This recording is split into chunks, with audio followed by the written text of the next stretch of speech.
চারিদিকে এত ঝড় বৃষ্টি হচ্ছে।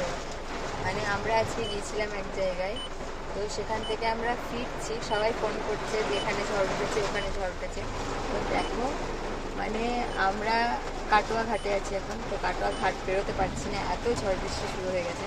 মানে গাড়ির মধ্যে বৃষ্টি পড়ছে, বিদ্যুৎ চমকাচ্ছে, ঝড় হচ্ছে, আমরা বসে আছি। মানে দেখো কিরকম ফিলিং। বাইরে কিন্তু বিশাল বৃষ্টি পড়ছে। আর এই দেখো আমার দস্যিটাকে কি করছে, দেখো।